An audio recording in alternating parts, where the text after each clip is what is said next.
Hello. Hello, YouTube. Nice to see you, nice.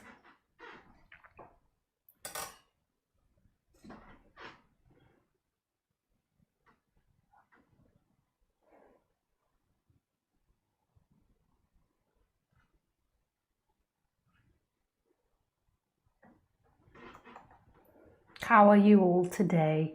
Well, I don't think there's very many of you on yet. How are you few today?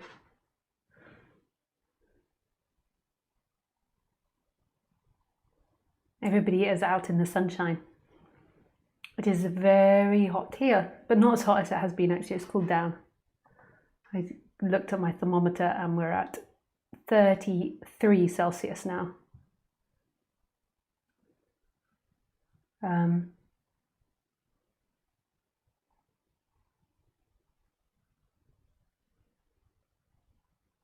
Yes, it's not as bad.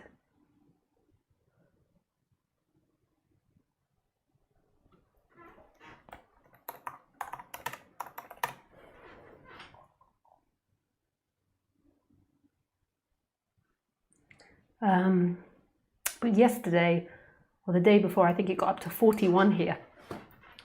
So me and Khaleesi have been attending the basement. We've been sitting in the basement quite a lot. So I just had to share that on Facebook. But now it's a little better. So it's 33 outside. So the house is maybe like 31 or 32.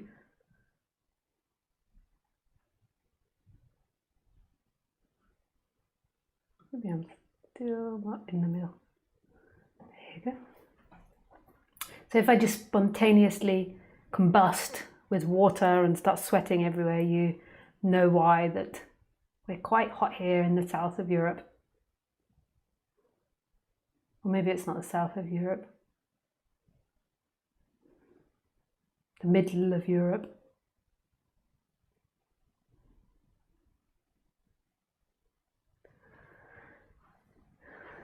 So anyway, enough of my blibber blabber. Let's move on. Today the talk is why talk therapy is limited without the non-dual perspective. So that's a nice title. But before I do the introduction, I always like to sit in silence. Just for like 10-15 minutes, not with a particular destination, just because it's nice. And if you don't like sitting in silence and you don't want to have to wait or fast forward while I sit in silence, then there is another channel called Video Clips Lisa Cairns, and in that channel they edit all the clips and they label them by subjects. It's not my channel, it's somebody else's channel. And it means that they edit out all the breaks, all the silences, and they've categorized all the talks. So it's really wonderful that Osborne does that. It's called Video Clips Lisa Cairns. So if you're not a fan of this sitting in silence, but I love it personally, and it's not about doing something, it's not about meditating and getting somewhere or me communicating any specific energy. It really is just, as it says on the tin, sitting in silence, just sitting here, nothing happening.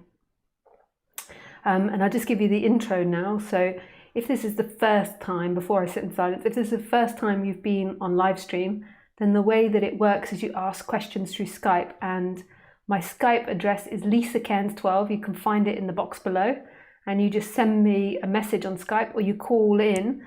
It's best to send me a message before you call saying call me. But you need to have a headset and a microphone, because otherwise it can echo and be uncomfortable for other people. So you need to have something like this. And you need to obviously have good internet speed and make sure you know how to use Skype before, so do a Skype call test. I do these talks every Sunday and Wednesday at 6 p.m. French time, and the way that you join them is just live on my YouTube channel. You can also go to my website and it says live streams, and you can click on there as well. What else? that is it.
So hi guys, I just have to remember the title. I know I've already told you what the title is, but I forget. It's called Why Talk Therapy is Limited Without the Non-Dual Perspective.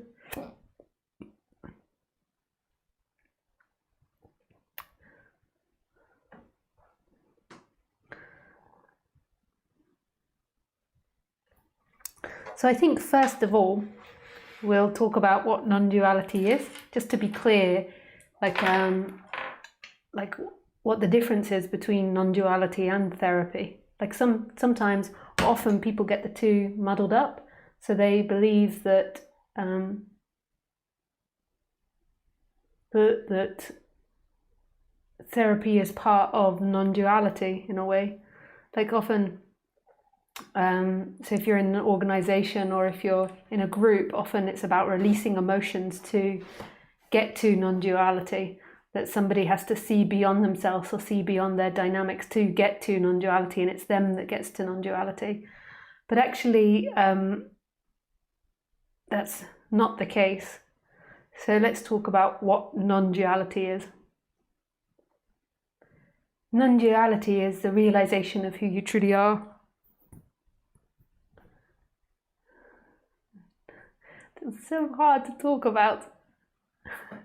Like I begin and I'm like, how do you even get that into words?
So let's talk about what you're not.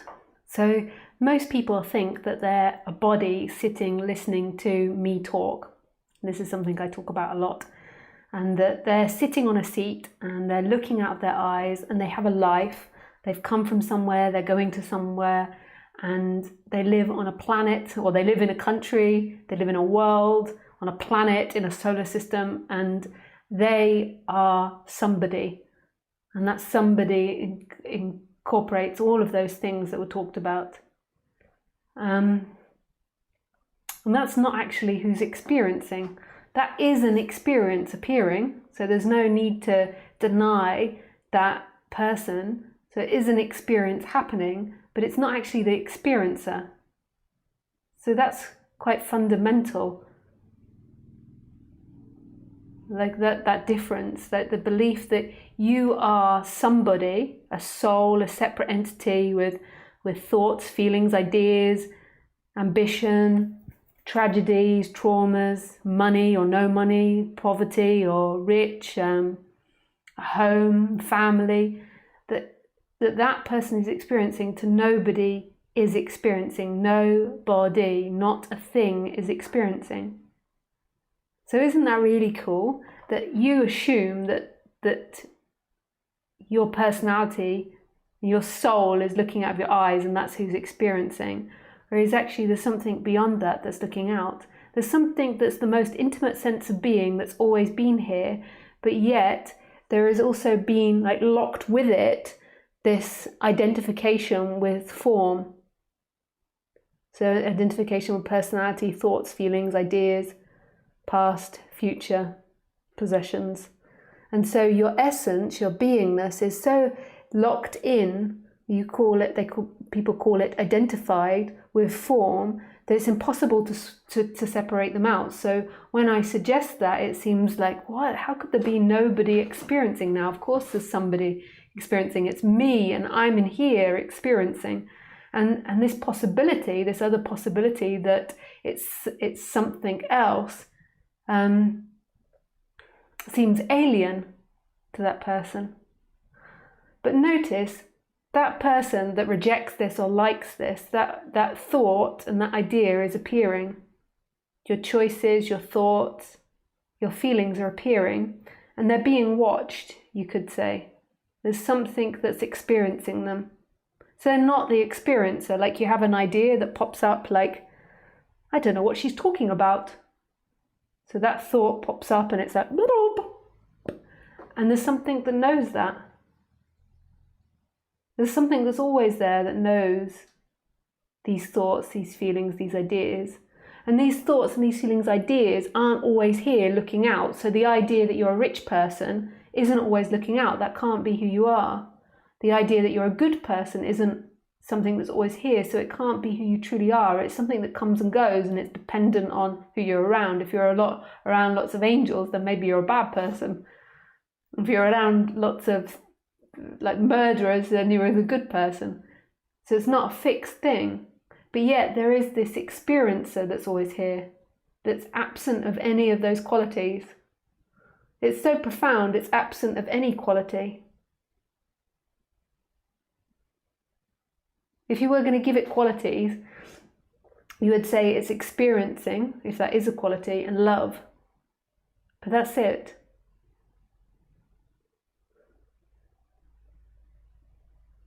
So your thought, your feeling appears. So maybe you've got like an uncomfortable feeling in the heart area, or you've got an uncomfortable feeling in your throat, or you're nervous. So say that's arising, but there's something that experiences it. That nervousness or that heart pain isn't what's experiencing. Most people think that that heart pain or that nervousness is experiencing. So I'm looking out and I am nervous. I have heartache, my heart is broken, and it feels like that's an identity looking out.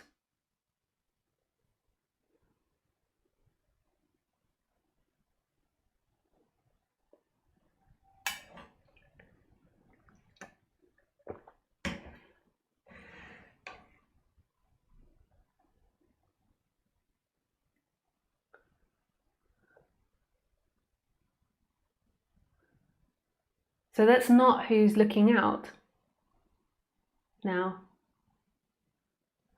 This identity, this belief system, these thoughts, these feelings, these ideas. And it's so indoctrinated, this idea of you. Like, it's such a fundamental belief. You even believe that you're somebody that came from the past and is sitting here. And that's a thought and an image that arises. But how could that be who's experiencing now? So thought and images arise as of someone coming from the past and sitting here, and then there's an identification with that, and then this constant belief that you're somebody that's moving through time. Whereas actually who you are is the timeless, this moment that's experiencing itself, life that's experiencing itself. That's who you've always been, and that's what you'll be after death as well. But what happens is, it's my consciousness, it's my feelings, it's my ideas, it's my life. And there's a constant story of your life. Like, I'm living here, I'm going there, I'm doing this, I'm doing that, I look like this, I look like that. And with it, there's more than likely an image of yourself doing it in your head. But notice, in that, there's something that experiences it.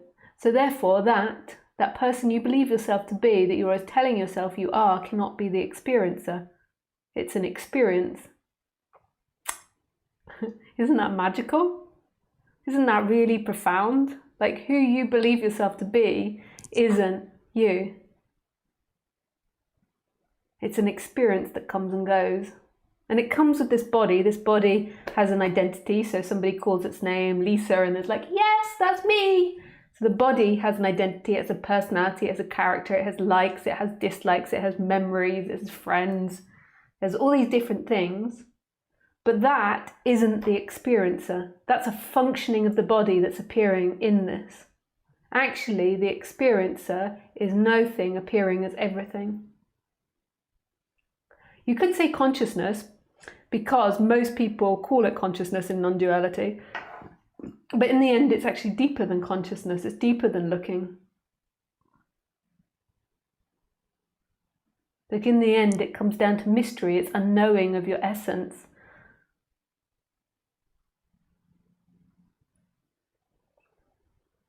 But that looking and that consciousness and that sense of being is most probably the most accurate way in which we can describe it, because it's what's always here.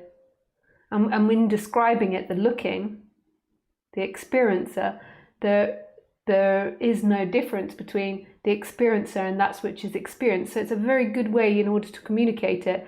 But actually it goes deeper than looking and beingness. It's absolute mystery. You don't know who you are, but yet you are. Like even limiting it to an idea of consciousness is an idea. In the end, maybe the best ways to describe it is no thing appearing as everything, or something that cannot be known, but yet it knows itself, it is itself.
So now maybe you're thinking about a choice that you've got to make or a decision you've got to make. So in that, there is thoughts happening and there's feelings appearing. So there is like decision whether to go on holiday this year or not, as we're in the summertime in lots of the world, or in half of the world. So there's a thinking about whether or not to go on holiday. So there's a weighing up of the options. So let's look at what happens. So a thought comes up that says, where should I go on holiday this year? And then another thought says, let's look up the best places to go on holiday. Let's see what the internet says is the top 10 places, which I discovered recently was France. France is the #1 holiday destination of the world. I'd have thought it had been somewhere in Asia or the Caribbean or something. So there's a thought that comes up and says, yes, let it be France that we go on holiday to. And another thought is like, yeah, but it's too expensive. Another thought's like, can I afford it this year? If I stay at home, then I'll be better off. And what about the pollution? Yeah, but I need a break. I need to meet other people. I need to do other things. I'm going to get bored. It's my only opportunity. What if I die this year? So all these ideas happen, and these thoughts happen. And there's nothing wrong with those thoughts in their infancy. They get out of control, but in their infancy, there's nothing wrong with the thoughts around choice. The reason that I presume that we have this conscious choice making is so that it can update our unconscious and our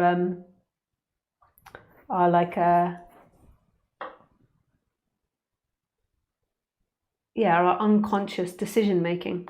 So on the conscious level, we inform ourselves about choices. So we look into it and we take in all the consideration, the air pollution, the travel, the time of the travel, how much it will cost. We take in all of this information, and then it updates and informs, I presume, the unconscious mechanisms that are happening. There's so much unconscious that's happening. We wouldn't ever possibly be able to be conscious of it. So it's, in a way, you can say, like putting information into the robot. It's not, you think that you're putting in the information, you're going to make the choice. Actually, scientists are beginning to find out, or have found out, or have proven that what happens when we make a choice is a choice is made, and then 6 seconds after the choice is made, another thought pops in claiming that choice. So the body makes a choice, there's no consciousness of it, and then a conscious thought comes in, claiming that I am going to choose red ice cream, strawberry ice cream, and then you think it's your choice, and you're like, oh man, I made the wrong choice, but actually it's happened. And all of that decision making, like how much sugar it has, how much this it has, how much that it has, your health, your weight, all of that is updating this unconscious mind that then makes a choice. So actually, it's a body-mind mechanism that's making choices, but it's not yours on the conscious level. So even if you look at it scientifically and logically, you begin to see, oh yeah, there really isn't somebody in here making a choice. We're like on automatic, we're robots, we're an organism, just like everything else in this planet. It's an organism that's happening, but we're obsessed with this idea of choice. But this idea of choice helps us. It helps us give the appearance of free will, which is important for us to go out and navigate and explore this world, that we have the appearance of it. And it also stops us feeling like we're in a cage, trapped. It makes us feel free. It gives us the feeling of freedom that we appear to choose. But there's not actually somebody's choice. If you had the feeling that you can't choose anything, it would actually be a bad thing for the human. But that we have this feeling of choice, but when you look at it, there's not actually somebody's choice happening. There's nobody there that chooses. So this storyteller that's appearing, so this like more conscious mind, or some people call it the ego, appears and claims all these things. And then there's an identification that happens with this consciousness and beingness. On the ultimate level, beingness can't be identified. But on the relative level, it appears to be. So it's almost like that person becomes conscious. It feels like that person is conscious, and that person is somewhere in here, and it is conscious. Like you could, in some ways, it's like you could kill the body, and you imagine that consciousness, like a soul, comes out of the body, and then it goes into another body or something. This is what a lot of people believe, or it goes up to heaven. So that they're so convinced by this idea that personality, that ego, that conscious mind activity and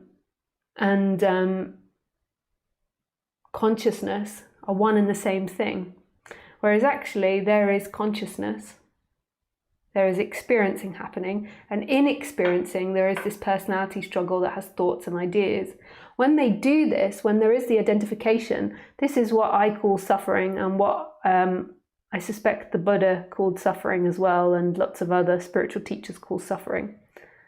And this identification creates obsessive thinking and compulsive thinking about yourself, because you really believe that you are the whole entire universe, you as an ego, you as a mind mechanism. And then that creates rapid thinking about yourself. And rather than choices just being what they are, choices that have to be made, they become so important because they're your choices and you own the choices. And if you don't choose correctly, then you are guilty and responsible, and you fucked up your life, and your happiness is dependent on it. Your future happiness is dependent on the choices that you make here now, and it's super important. And this actually sends the ego, or the thinking mind, crazy, because the mind been given too much responsibility. It's like, and it grows over time. So the more that belief is invested in, the more that thinking and craziness grows, and it sends the body-mind out of sync. It sends all the chakras and the system a bit bonkers.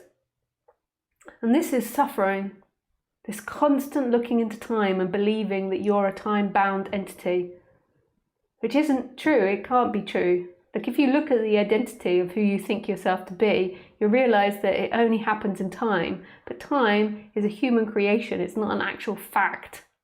Something we've labeled as a movement from one moment to the next moment. We've labeled it something called time, just like we've labeled this thing called space, that there is space between me and you. we created all those words. What was it like prior to that? So if we look back to our ancestors, the chimpanzee, so we've got these two animals that we suspect came from each other. So we suspect that the human evolved from the chimpanzee. I can't guarantee that that's the way it is, but that's what scientists say, and there's a good chance they're right. So that we've evolved from a chimpanzee. Now, the chimpanzee lived up in the tree, and the human descended from the tree and went onto the plains, went into the Sahara, they suspect, somewhere in Africa most probably. But they went down from the trees and they went onto the plains, they went onto the land.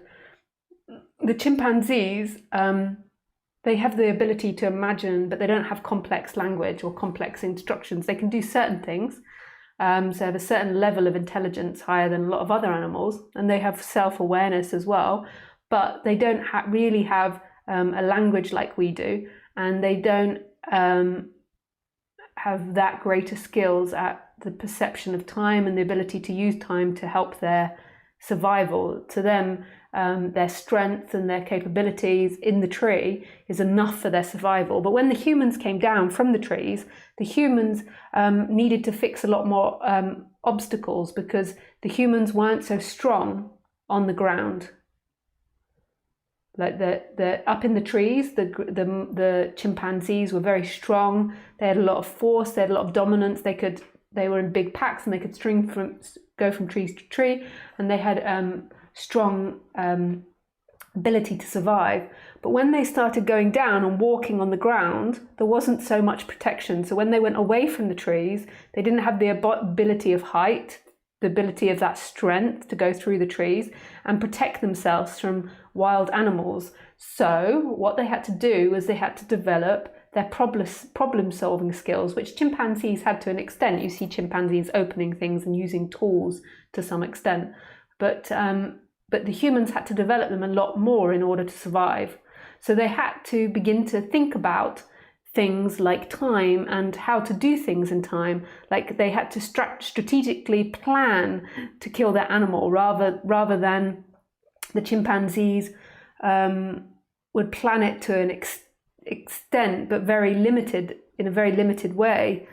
Like they ate the fruits, and they ate from the trees, but also the way that they ambushed animals in the trees, and their physical strength didn't mean planning, whereas humans had to beat all these huge ground animals like ligers, tigers, and I don't know what other types of animals, and they used strategies. So what this did was it developed a part of our brain which began to imagine past and future stronger, so in a stronger way. And they began to have to use language in order to communicate to each other about catching the animal or protecting themselves from an animal. And they had to build things. They had to, when they were sleeping at night, they had to build something around them in order to protect themselves. So they developed this complex thinking that chimpanzees didn't have. Chimpanzees had a micro level of it, but not much. So the chimpanzee's experience is the chimpanzee is present. Another thing about chimpanzee is a chimpanzee has a fantastic memory. So it can memorize things. So if you show it a screen, it can memorize things really quickly, whereas the human didn't develop that skill because it didn't need it. Whereas the chimpanzee needs very quick memory when it's foraging, when it's hunting, and when it's moving around the trees and the places that it jumps to. Like that creates a very strong memory. But short-term memory, whereas the humans develop their long-term memory. So the chimpanzees were predominantly living in the moment. They didn't have the ability to leave the moment with their thinking. So they were predominantly focused on what was actually happening, the grabbing of the branches, the swinging between the trees, the hunting, the being in groups, the dominance and hierarchy amongst the group, the foraging for fruit. Whereas the humans began to stray away from that and began to think. So who were the humans before they thought? They were just beingness. They were just looking out like the monkeys were. like the chimpanzees were, as just experiencing this world. But then the humans, through time, as they began to name more things and get more involved with language, they began to identify with that language, and they began to believe they are language, that I am a name. The chimpanzee doesn't think I am a name. It responds to a name if it keeps getting food when it's given a name, but it doesn't identify and think I am, and have this imagination in the head, Pia, of like its image, and think I am Susan. It just simply is. It's experiencing and has very limited long-term memory skills. But the human identifies with this language and then begins to believe it is somebody in time. And this is the beginning of the suffering of the human. If you look at chimpanzees, they don't suffer. They experience pain and pleasure. So being a caged chimpanzee that's being tested on for makeup is a very painful experience, but it doesn't suffer because it can't imagine that it's having that experience. It's just there. It's just experiencing with pain or pleasure. Whereas the human begins to suffer because it begins to imagine itself suffering, and it begins to imagine all the potential suffering it can have and all the past suffering it has. And then it identifies with this, and it holds this constant story running of itself. And this is suffering. And this is what all other animals don't have. And I'm absolutely convinced about this. I don't have any scientific proof for it that animals don't suffer, but I'm absolutely convinced from my own experiences that animals do not suffer because they haven't got complex language. And the reason that we began to suffer was that we got complex language, or we evolved this complex language, and then we identified with it that I am somebody here and you are there. Whereas the chimpanzee is not like that. It's just as it is. It's just experiencing. It's free. You can see that I've been watching chimpanzees on YouTube.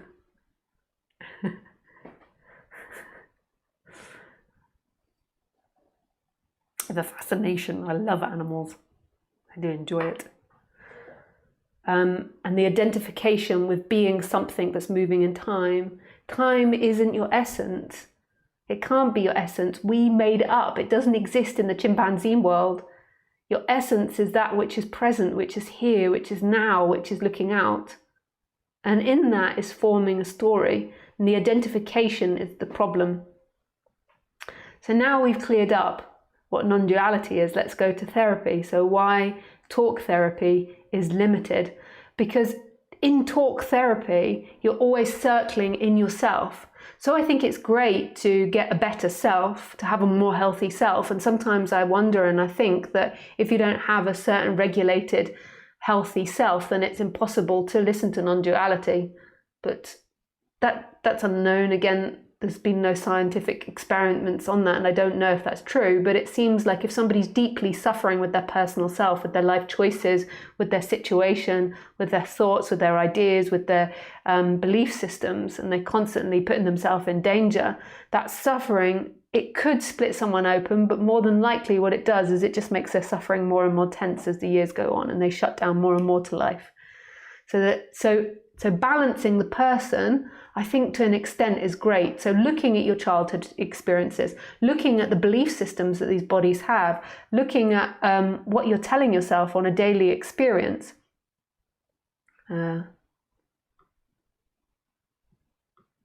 Oops. I think all of that is great. Oops. Sorry, just put this up. So I think doing that is a great thing.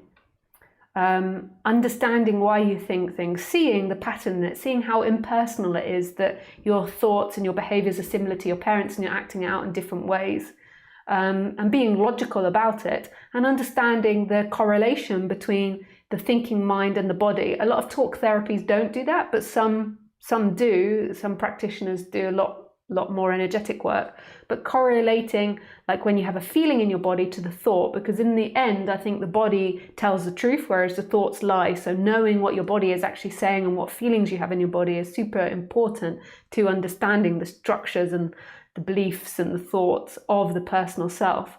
But that is like a circle. That's never going to end. And what most people believe in enlightenment circles is that that person in that circle who's been for therapy, who's worked on themselves, who lives in time, is going to become enlightened and is going to become free and is going to have the non-dual realization. But that sense of that person is what separates you from the world. So identification with that person, that belief that that's who you are, is what separates you from everything. That original I and the world, the original I am a body and this is the world that I'm in relationship to, which is a belief system, but that is what separates you from everything. So that belief that that person is going to free itself either in therapy and be a happy person, either in therapy or in enlightenment, is a redundant belief system, because who is going to wake up? So if you think back to the chimpanzee has no problem with its conditioning. Its conditioning didn't get its conditioning didn't create very complicated thinking, which created lots of suffering and pain. So it just is conditioned. It might be a grumpy gorilla or a grumpy chimpanzee or a violent chimpanzee or a sweet chimpanzee or an empathetic chimpanzee. But that chimpanzee is free because it's not identified with being that chimpanzee. So even though it's got all types of behaviors, which could be violent, sweet, nice, kind, happy, sad, angry, whatever it is. And so the human believes that it's going to wake up, that I am going to wake up as a person, or I'm going to free myself through talk therapy. So even if you're not into non-duality, like people that are into talk therapy, they have a belief that they will become happy by doing this talk therapy, that there is an endpoint where they uncondition themselves enough, which is impossible. The body-mind mechanism is always going to be conditioned, and the real suffering is the merging together of these two dynamics, that you are the experiencer. Put simply in like non-dual, in Buddhist language, it would be that you've got to be in the moment, but just without you. So it's this recognition that you are the moment, because you is already out of the moment. You is already labeled too much. So it's that recognition, and it's an energetic shift. It's not you that has that shift, because you don't exist. All these ideas about yourself and this image about yourself isn't actually a real person. Who exists is what's looking out now. And you begin to see where words get tricky, because who could have that awakening? Nobody. It's no one's awakening. It's very humble. It's life's awakening. It's this moment's awakening. So nobody ever becomes enlightened. So when people say they are enlightened, people say I'm enlightened, and I really don't like that. On the personality structure level, Lisa doesn't like it, because she doesn't want that responsibility, she doesn't want that title, and she doesn't want to have to live up to that in any way. She just wants to be herself on the personality structure, which certainly isn't enlightened. It's as it is in every moment. There's some good parts to her, and some parts that we can work on, and we can help evolve. But that character, so the thinking, the thoughts and the ideas do not want to be enlightened in my body. It's not a goal of mine. But there is something else here that's experiencing, that is free. And that's who you really are. And that's the shift. But some people claim they are enlightened. I don't know why they do that. It could be just because, this stuff is so impossible to talk about, but it also could be a misunderstanding, like they've had some energetic shifts and then they've miscategorized it with the person waking up. Like in the beginning, I thought, like, because it was so radical, this shift for me, like for most people it's gentle, but for me, I had lots of little shifts and then a big shift, like when this was seen. And so even when I'm saying that for me, it sounds like it happened to me, but it didn't happen to me, but just for the story's sake. But I remember in the beginning, like the character was impressed by some dynamics that had fallen down, and then it associated that with waking up, which I mean, it was an effect of waking up, but it's in my particular case, but it's not a determiner for waking up, and it's not going to happen in other people. It's just what happened here, that some particular dynamics which were bothersome to me fell away or became reduced. But then, you know, pushed enough, they came back a little bit at certain points. When people behaved in a certain way, there was like, ah. It was my temper predominantly that I was impressed fell away.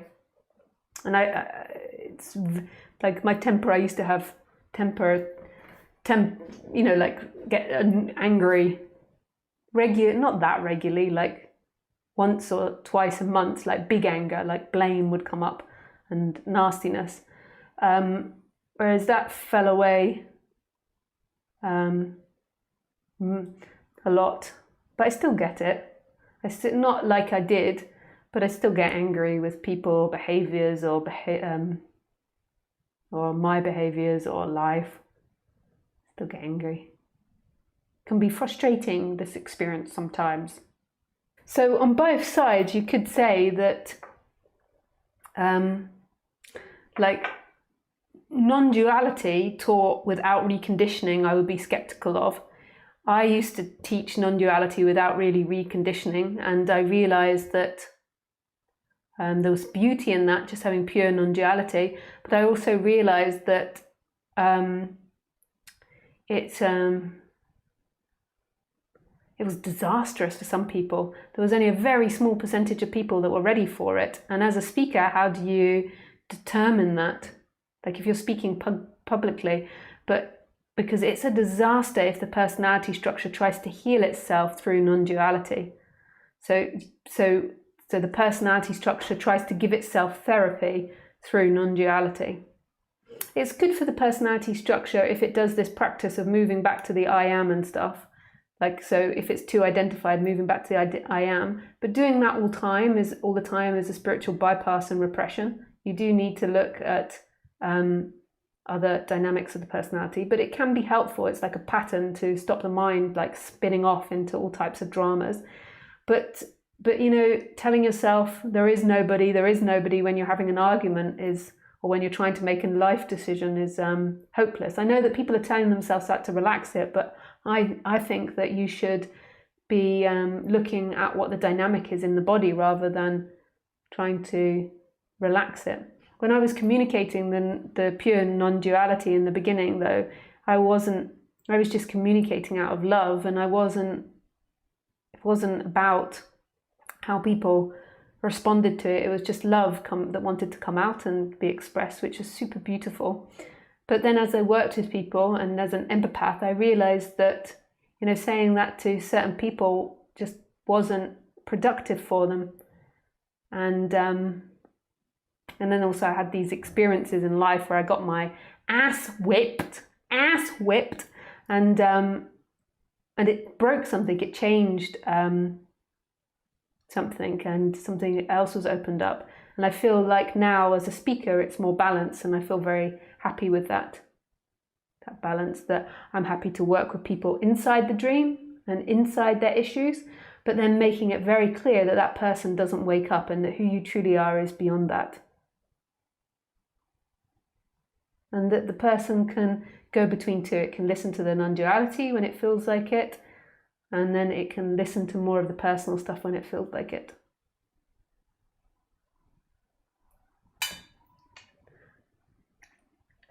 I think I'm sweating quite a bit. Yes. Okay, so now we shall move on to some questions. Let's see what people want to ask. Hey Jerry, nice to hear from you. Hey Claire. Hi Anastasia. After our session, there is pretty deep relaxation in the body. I feel much more present. Oh, nice. It's nice to hear.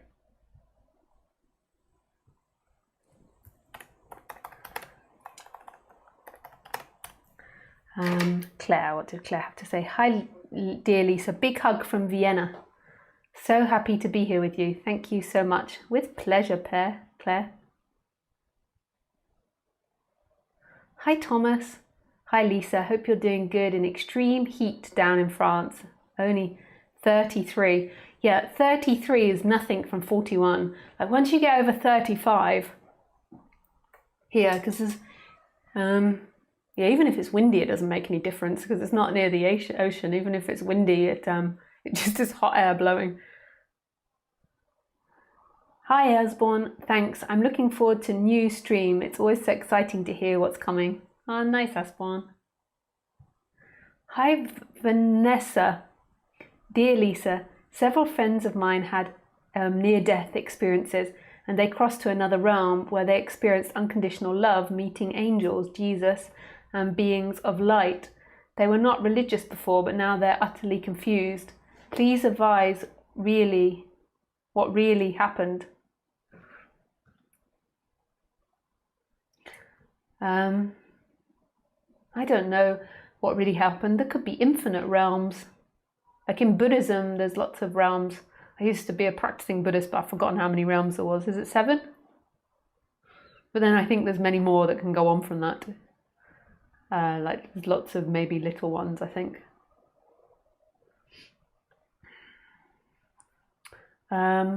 Yes. So,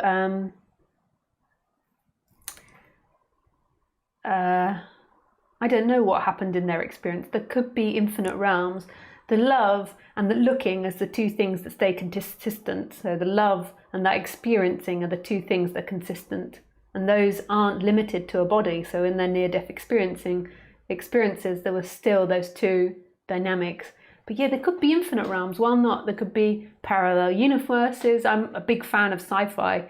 So there could be so many different things going on, but it's all in the world and in experiencing. Like, so what we think is that we die and that we elevate on to meet Jesus. But of course, that's still in the dream. It doesn't mean it can't happen or that it doesn't happen. It's still in the dream. But what's the two fundamentals that never end?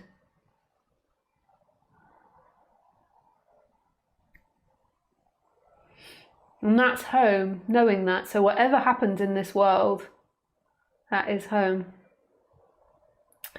Ronald. Hi, Ronald. Words create the self-identity. Who are you when you didn't have any words to create the concept of being? And then it's like an energy that forms in the body. You repeat it to yourself so many times. I. It then begins to feel like there is an I in there. Hi, Andre. Hello, Lisa. Nice to see you. Could you please talk about signs from the universe and your personal experience with them? Personally, I have been finding feathers, which makes me feel supported by the universe. Thank you. And any suggestions on lucid dreaming?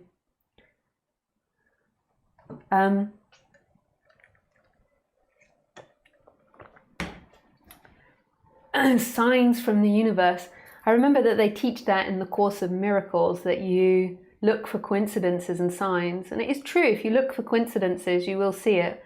Just like if you keep thinking about the colour blue, you'll see blue everywhere, or green, particularly green at this at this time of year. If you think about green, you'll see green everywhere.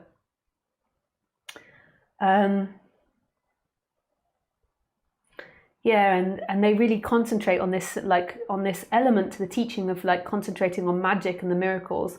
And it's beginning to break your mind from thinking just in this solely logical cause and effect term. And it's thinking, it's beginning to see that there is magic here, there is something else going on here, that things aren't as you think they are.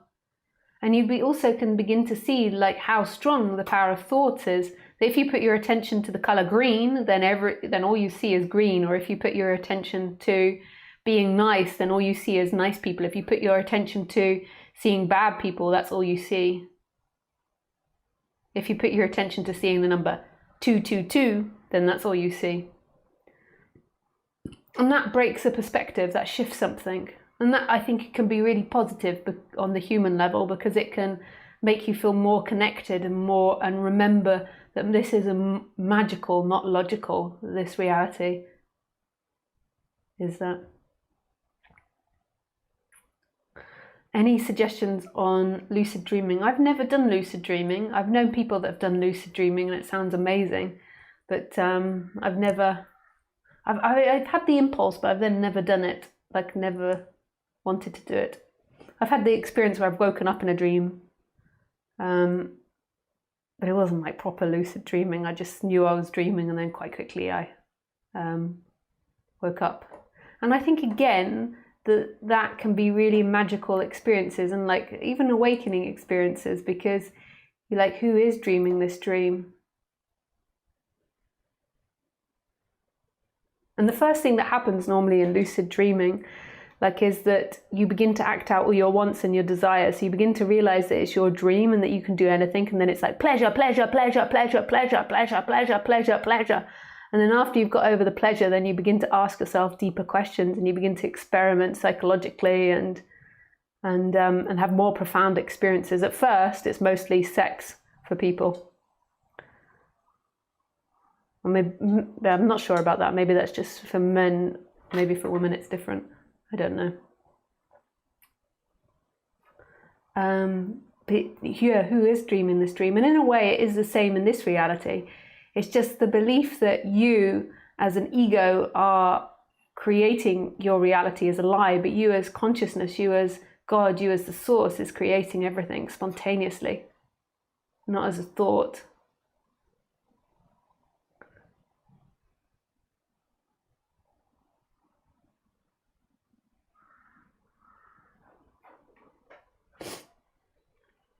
Hey Nick, oh, lots of love, old joke. If you throw a party for enlightened people only, anyone who actually shows up doesn't belong there. Yeah, so you have no one at your party.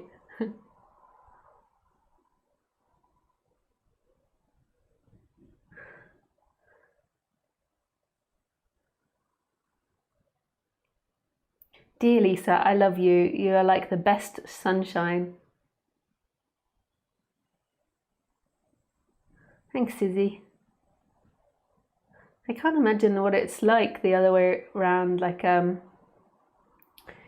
did this.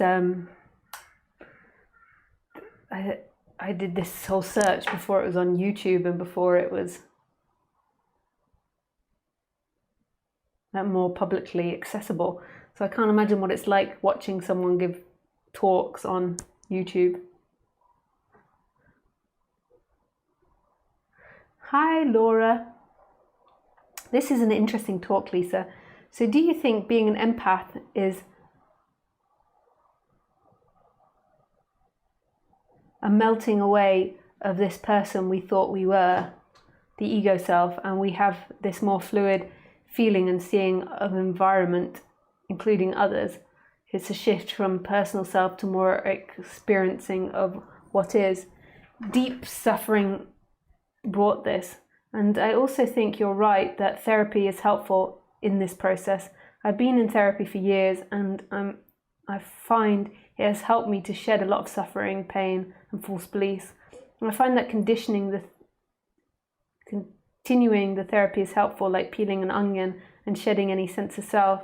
It is bringing me to the greater sense of peace and understanding that is constantly evolving in this subtle and into the subtle and very subtle. Oh, nice. I don't know about the empaths and awakening. I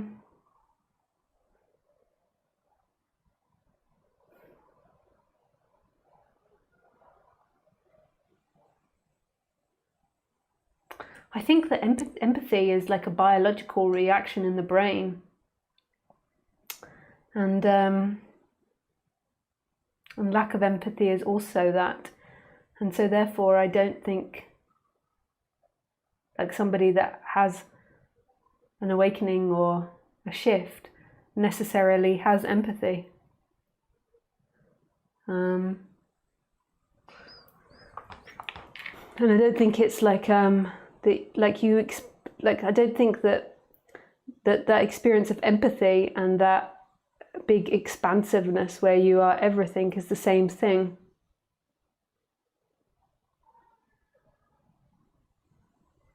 Like in that expansiveness, that shift, there is nothing. There is no empathy or kindness or meanness or anything. It's just here. And their empathy and niceness and thinking of others is irrelevant. That happens in the personality structure. But, you know, I also like to always say that at the end of the day, I don't know, I can't say that for sure, like in the sense, it's definitely in the personality structure, but I can't say for sure if these awakenings don't influence the personality structure to have more empathy. But I suspect not. It's a nice idea though, eh? For an empath, not for somebody that doesn't have empathy. The empath likes that. Hi Diana. Hi Lisa. Do you feel you mostly abide in the non-self?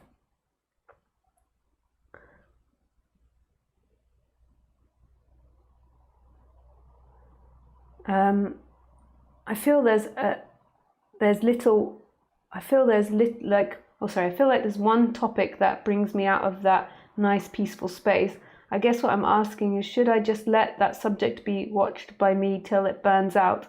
Thank you for everything.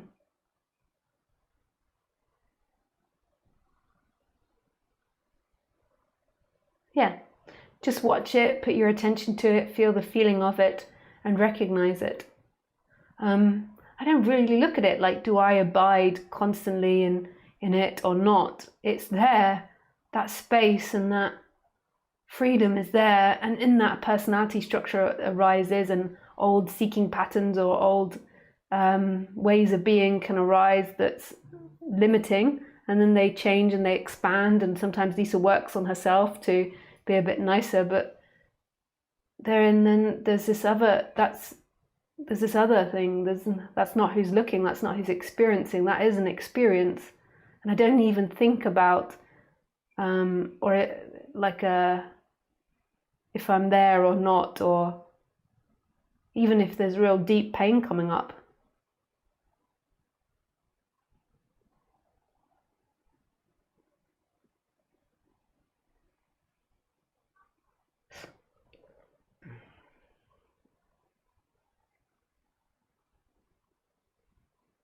What I do feel in the character is I do feel that like when the pain comes up, like I do sometimes have thoughts or feelings around I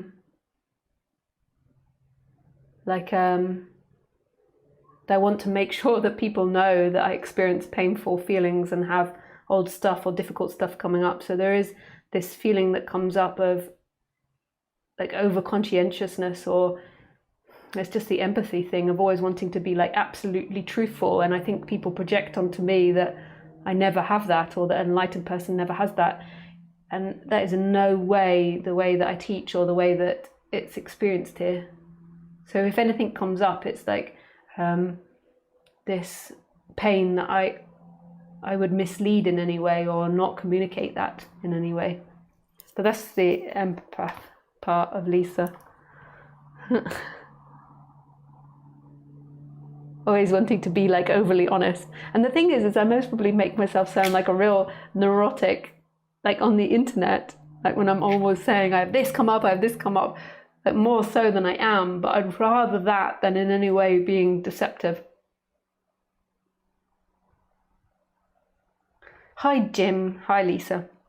The only way I relate to non-duality in my present experience is what has traditionally been called the witness position. I have many flashes of watching or observing the biological machine going through its functioning and activities, but always seems like short and temporary states.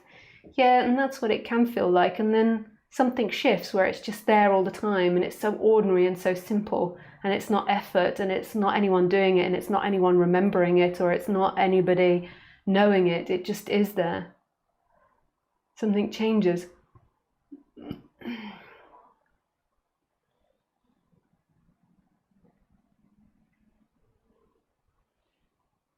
Hi Carmela. Hi, Eleanor. Dear Lisa, thank you for your great work.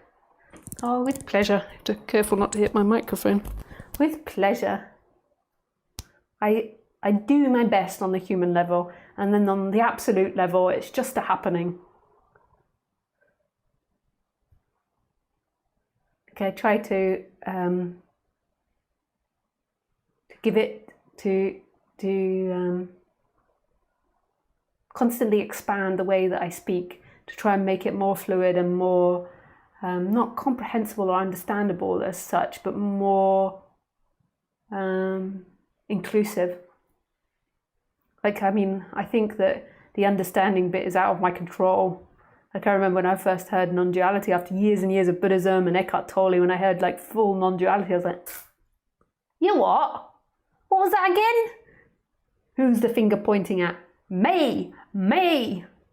Like, so I don't think making it understandable is a good goal if you're speaking about non-duality, but I try to make it as inclusive as possible. I think that's the way on the human level, but on the absolute level, it just happens. It just so happens that this character is set up like this and does it. But I appreciate your appreciation. I really do. Thank you, Lisa. Very helpful. Laura. I keep wanting to call you Laurent, Laura. It's the X's, I think. Oh, Brunt. No, it's not. Laura Brunt. That's why I would keep wanting to call you Laurent. I'm squashing it together. Laurent. In your past talks, you brought greater understanding to being around those that are not empathetic. Can you talk a bit more about how to interact and live around those that don't have this shift? I find being around them, including friends and partner, to be quite draining, and I don't feel understood or how to live peacefully around them and have meaningful time together. Can you talk a bit on this and how you navigate this with your life?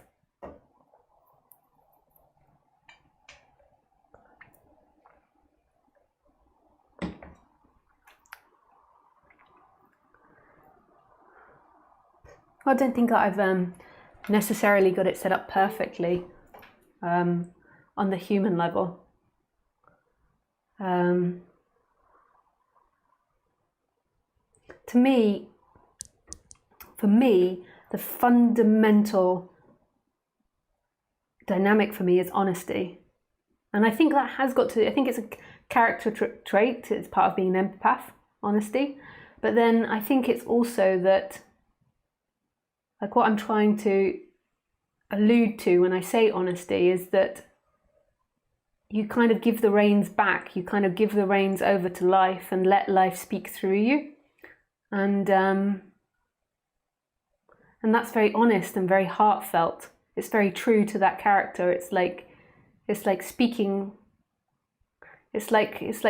out the deep unconscious without a filter, in a way. So it's just letting the body run automatically and speaking out the deep unconscious, and the character, the self-awareness and the character and the updates of that person need to come in. So there needs to be conscious thinking about certain things. But most of the time it's just letting the body, mind do as it does. And then there's a reflection, if I act inappropriately, if I upset somebody, if I need to think about something or reflect about something, then I do, there's that capacity. But it's predominantly, to me, what I call honesty is that there's an absolute letting go and just letting it out, like letting everything hang loose. So it's like saying what you think and feel, and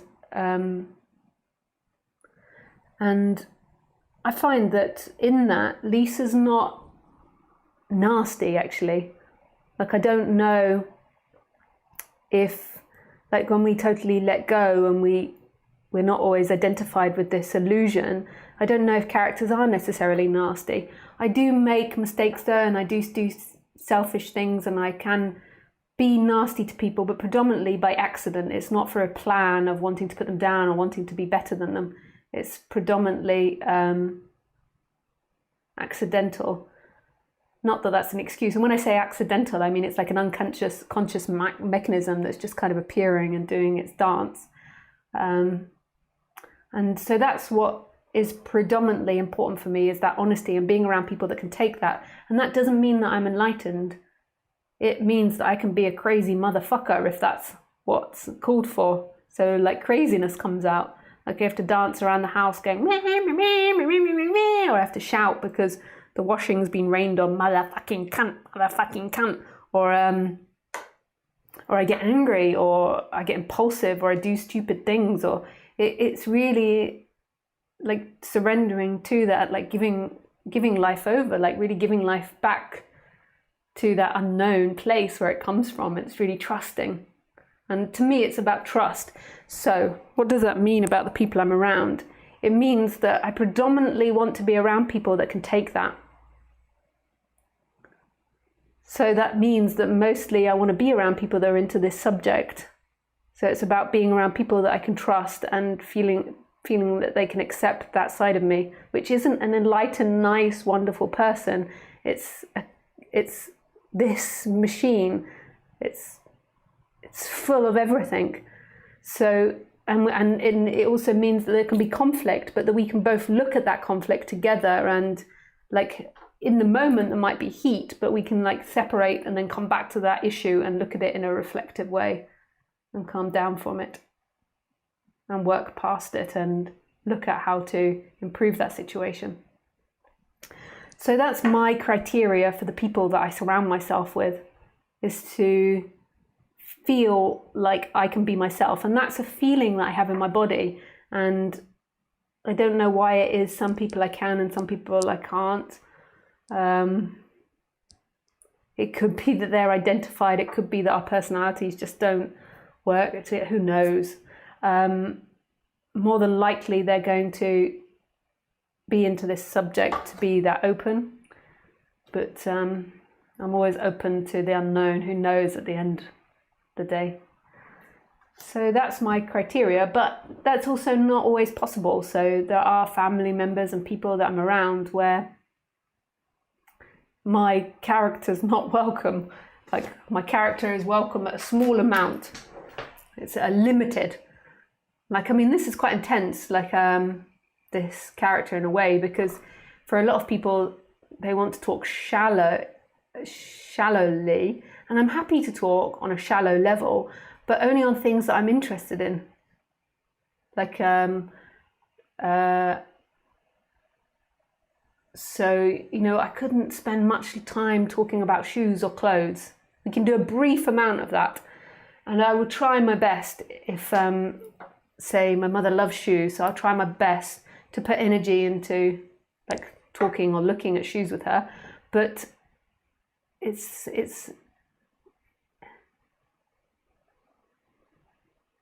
becomes a bit fake in the end. Like I have empathy, so I have this ability to empathize with people and to want to relate to them.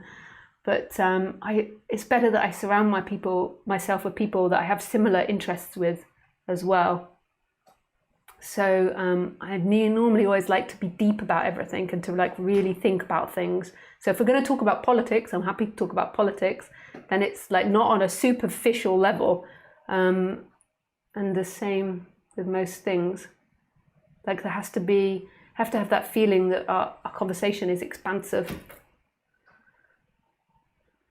So, but yeah, it's tough being in this society at the moment because a lot of people are really deeply asleep and lost in illusion. I'm getting hot. My hair's even beginning to stick to my head. I don't know if you can see it.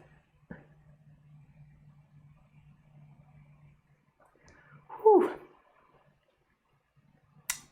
Okay.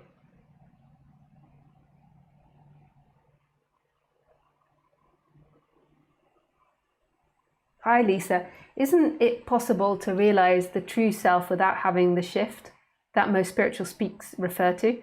I find life experiences to be at times very painful with lots of suffering and the identification until there is a forced surrender. Can you shed some light on this? Thanks. No, it's an energetic shift, and it can be that energetic shift reveals itself and then it covers up again, but you can't realize it without that shift. Like you can't realize it, the person can't realize it, it's beyond the person. The person can have this awakening where it feels like it can turn and look at itself, and it knows what it is, but that's still somebody's experience. There's something beyond that that knows itself. It's not divided.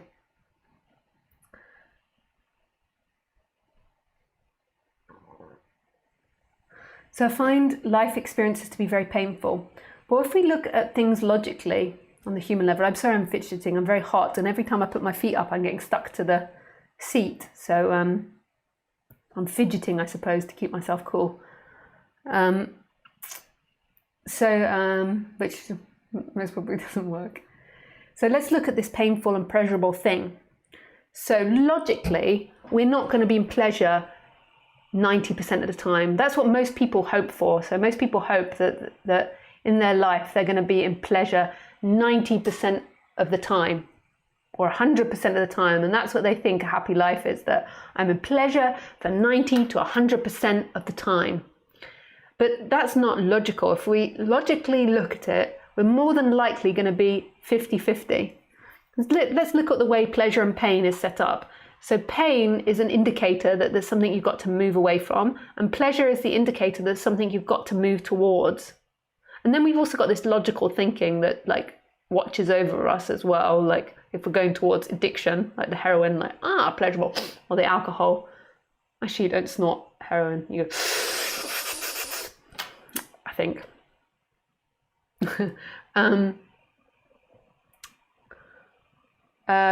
So we've also got this logical mind, but this is the way we're set up as mammals, and I think this is exclusive to mammals, that we have this set up where we have feelings and thoughts towards pleasure and away from pain. So if you logically think of it, it's most likely going to be 50-50, but because currently in the West we're having such a peak of survival, then you'd think that what we should be in the West is more than 50-50. We should be more 60-40, but it's actually most probably not the case, because it also becomes too stressful living in the West. So people experience a lot of stress. So that's what logically we're set up for, is 50% of the time pain and 50% of the time pleasure. And we need that, because we need to know what's not helpful for us to move away from. We also have this other thing that like chimpanzees and other animals don't have, is we have this ability to think about the future and think that if we do this now, then it will be better in the future. So, and this isn't to do with suffering, this is just a practical thing. So if I do this 8 hours of work, then I'll get paid at the end of the month. And if I work for this company, I'll have this job for the rest of my life. So we also have this ability to think like that, which also can induce pain as well, because it means that we have to do something that we're maybe not naturally inclined to do in order for the greater good at the end of the day.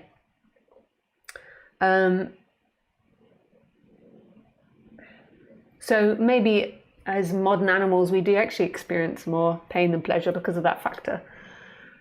But these are just practical things. We're not going to talk about the illusion of self yet and how that plays a part, because that does play a part. It produces neurotic thinking, and all these types of things. But if we look at it on just the human bodily level, then we should constantly throughout the day be oscillating between pain and pleasure.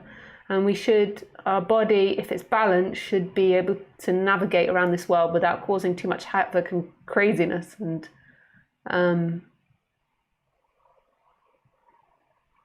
should find relative peace in the outside world. Relative peace, dependent on the country you're from and your background and everything.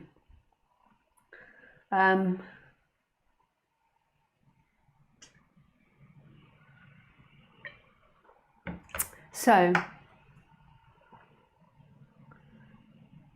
just to manage your expectations, you shouldn't be in pleasure all the time. That's not a realistic goal or expectation, but most people have this expectation. This is where the identified self begins to play in. So because we can think in time, we have this expectation that we're always going to experience pleasure, or that we should always be experiencing pleasure, or I should always be happy. And this is where the identification plays in, because once you've identified that you're a person, then you begin to identify this pain and pleasure spectrum, and then you begin to want to always be in pleasure. And it's like imagine being happy and then desiring to be sad. It's like an impossible dynamic to do. It's like you're happy. Imagine being sad. Like, you've got to be sad. You've got to be sad now. It's something that just happens. And this actually begins to screw the person up. So you identify with the person, and then you identify that pleasure equals happiness, and that you should have pleasure 100% of the time, and pain equals unhappiness, and you shouldn't ever have pain. And then you get into this drama of always seeking pleasure, and this begins to form neurotic thinking of expectation, of shame, of guilt, of blame, of pride. Not that you don't have those feelings without identification, but it highlights them and makes them exaggerated. It exaggerates worry, exaggerates anxiety, because your belief is that if you're not always in pleasure, then you're going to hell. It's like pleasure becomes Jesus Christ, pleasure becomes God. And this is really why the human suffers, putting this much emphasis on pleasure and pain. Pleasure equals love, equals freedom, equals safety. Pain equals death, equals bad things, and takes away all my liberties. It's hell. Pain is hell, and pleasure is heaven. And actually, it's just experiencing. So as an animal, if it's being chased by something, then it experiences pain. And then when it stops being chased by something, it's like, then it goes to eating the grass, which might be neutral or might be slightly pleasurable. And then it goes to having sex, which might be immensely pleasurable. And that's its experience. It's totally engulfed in what's happening. Whereas the human is always watching itself, imagining itself, and then expecting it should always be in pleasure, and trying to never experience pain. And this gets it stuck in the body as well. So for the human, so sometimes when humans have been doing that for lots of years, then it builds up pain in the body. So the animal runs from the tiger, is terrified, and then after the tiger's left, it goes through a detox, and then it's eating grass again. It's not holding on to it. Whereas the human holds on to it mentally and cannot let go of this, keeps repeating it and getting stuck into thoughts about what just happened. It's going to happen again. What if this happens? What if that happens? I need this insurance and that insurance. I need 100 insurances to make sure that if the tiger chases me, I'm okay. I mean, you can kind of see it in our society. Like, we kind of make things difficult for ourselves. Like we're forced to have all these insurances. So I have like 6 or 7 insurances that, I think I have lots actually, that I'm forced to have when I have a business, when I have a home, and by the government, they force you to have all these healthcare and benefit insurances as well. So if I go broke, I get insurances, and etc., etc. And in one way, that means that it stops us being really traumatized if something difficult does happen. But what it does is it means that we have to work a lot harder to maintain an income, to a high enough income to keep all these insurances. And then it puts a lot of stress onto the person.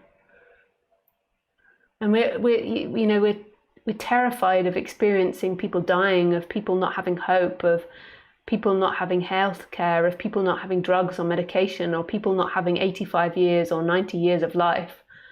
And we're terrified of going through all that. And I do understand it's really traumatic, but our identification makes it worse. And we kind of make life harder for ourselves.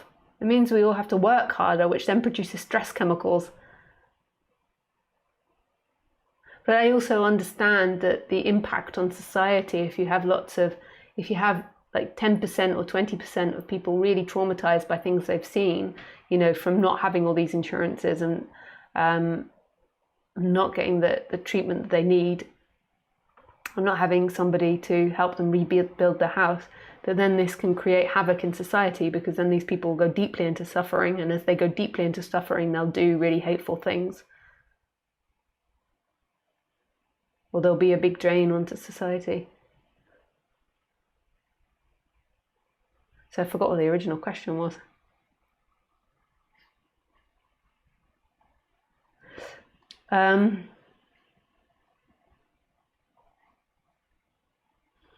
So unless I work with you privately, I don't know what your pain is about. It could be stress, it could be too much work, or it could be difficult thinking patterns that are always being activated by your daily life circumstances.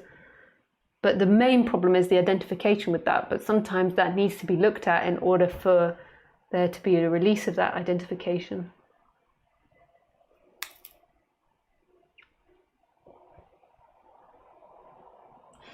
High thoughts.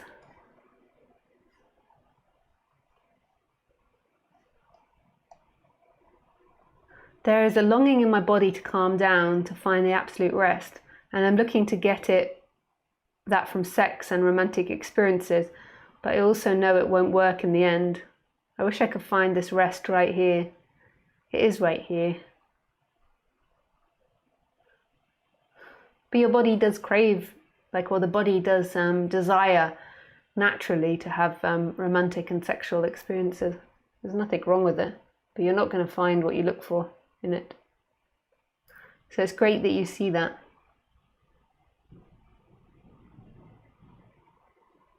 Wouldn't anyone who has a deep shift like you have compassion even if they never had much empathy?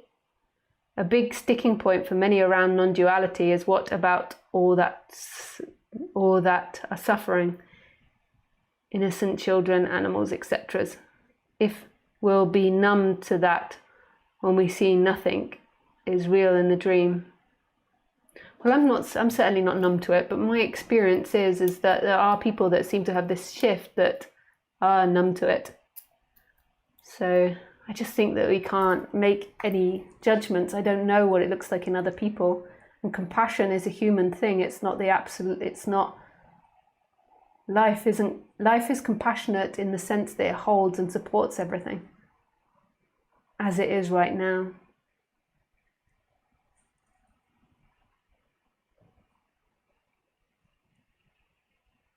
But it doesn't have inherently a feeling of compassion or an action of compassion.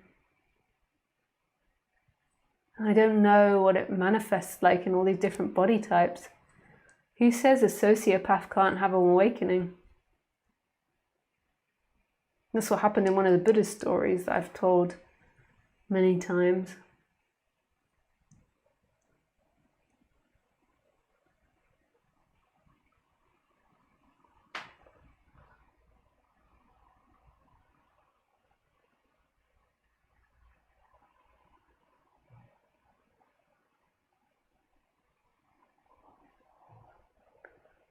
Suddenly my mouth got tired. I think I was really talking a lot. My mouth got tired.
I would really enjoy to listen to some music with you now, but because of all the YouTube bans around the world, copyright bans. I can't do that with you.